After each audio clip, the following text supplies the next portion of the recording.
Alright, what's going on, guys? Bringing you my post-regionals thoughts video. Basically, if you were not aware, regionals, well, the North American Regional Qualifier for COD Champs happened this last weekend. Opti Gaming won once again. This is now their third tournament win in a row. They're getting to that complexity status. They're real close. They're right on the border. Obviously, they haven't accomplished as much just yet. I think if they win COD Champs, then you can kind of put them in the same category as Farico, obviously, 4 in a row, including COD Champs.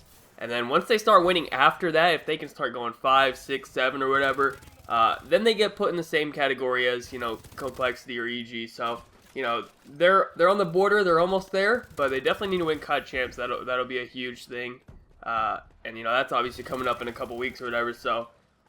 when is it actually coming? I think it's the end of this month, I believe. So I think it's 2 weeks or something like that. So anyways, but yeah, that's pretty much that. Top 4 were the only teams that got money. So it was Optic, Denial, FaZe Red, and then Optic Nation. So both Optic teams placed in the money, and then everyone after that, they didn't get any money, so they didn't even place any of them. But Envy played well, TK played well.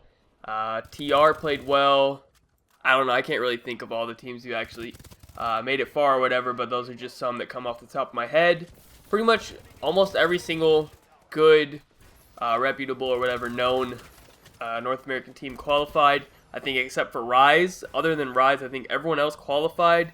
Although some obviously, once they qualified, they just lost and, didn't do well in the actual tournament. But at least they qualified for COD Champs, which is the important thing. Now, as far as individual accomplishments, I'll put the top 10 KDs on the screen. The people I'd like to point out: Apathy, number 1. Clayster, number 2. He actually had an amazing event. Probably the best event I've seen from him since Black Ops 2. Maybe even better than Black Ops 2 events. And then Scump, number 3. Always, again, top KD. This Scump has literally been going off all the AW. I think I'm going to have to give it to him. He is the best player in the game. I was fighting hard to say it was Krim for a long time, but after this event, I'm going to have to give it to Scump, mainly just because of his S&D KD, not even because of his respawn. But the only thing that was kind of holding him back, and I think he even said it in his own video, he said that he placed Formal above himself, because Formal was way better at S&D. And this event, Scump actually had the second highest S&D KD, so pretty much Scump has elevated his S&D game, so that puts him at the number 1 player. But I'd also like to point out that Clayster played 34 maps and still had a 1.33 KD, which is pretty insane because it's double and triple and even quadruple some of the people's maps on here. So that's pretty insane to think about because they lost pretty early and had to fight all the way through losers bracket to make it back to finals. Next, we have Slayer, which is kills per respawn. Scump is number 1, almost 35 kills. He's pretty much just way ahead of everyone else. An entire kill pretty much ahead of everyone else, where everyone else is kind of in the 33 range and below. Clayster, once again, top 3. He really did have a great event. And then I'd also like to point out that Formal and Krim are in the top 10. So basically three out of their, 4 players are in the top 10 for slaying, which is pretty much the reason they win every event.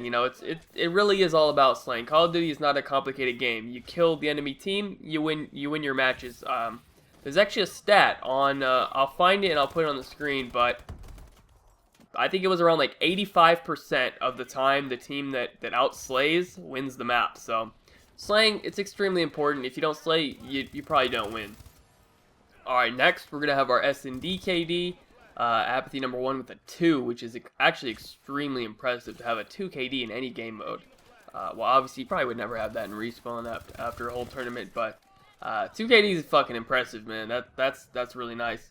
And then, like I was saying, Scump is number 2, and he's really elevated his S&D game. He's always known for being, the best Slayer or whatever, but if he can start, being top 10 KD in S&D, that's pretty impressive to be, pretty much top 10 in every category.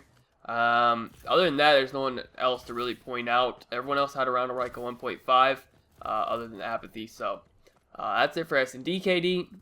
And that's pretty much it for all the graphics that I wanted to put up. I just wanted to touch on a few teams. One, I want to talk about Optic a little bit. Well, I want to talk about both Optic teams, really are the only teams I have anything to say. Well, actually, I'll also say that Aches actually stepped his shit up. He got roasted for the last, month. Literally, since he's joined FaZe, he's literally been getting roasted for being ass or whatever, and he actually had a good event, probably his best event so far, excluding the first one, I guess. Although, well, excluding the first one before he fucked up his hand. But other than that, like last event, he didn't have a good event. The event before that, he didn't have a good event. But this event, he actually played pretty well. All of FaZe Red did, to be honest. They all played extremely well. But anyway, so I want to just point something out about Optic Gaming. If you guys didn't realize, like, this is the true scump. This is the scump that, you know, kind of has been getting held back by teammates for the last 2 years, basically. Because of the role that he plays, it's hard for a Slayer to just, you know, destroy and go off if his team is getting raped as a whole.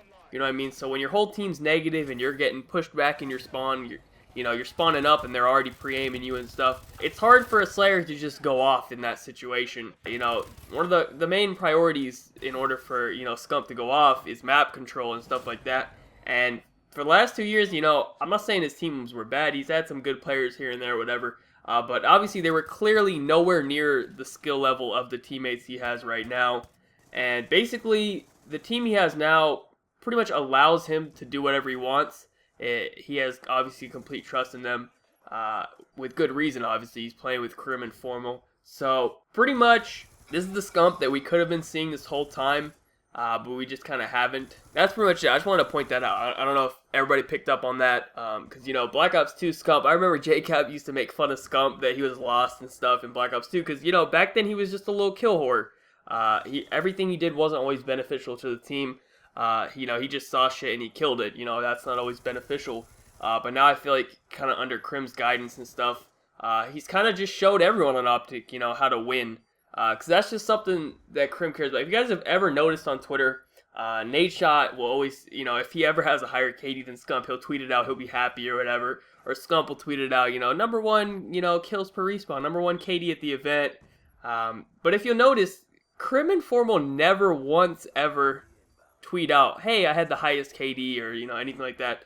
Because they don't really give a fuck. The only thing in Krim's mind, and I put Formal in that same category as well, is just winning the game. I'm sure if they went negative every map, they wouldn't care. Whereas I don't get that same vibe from the other two. But anyways, I just want to point that out.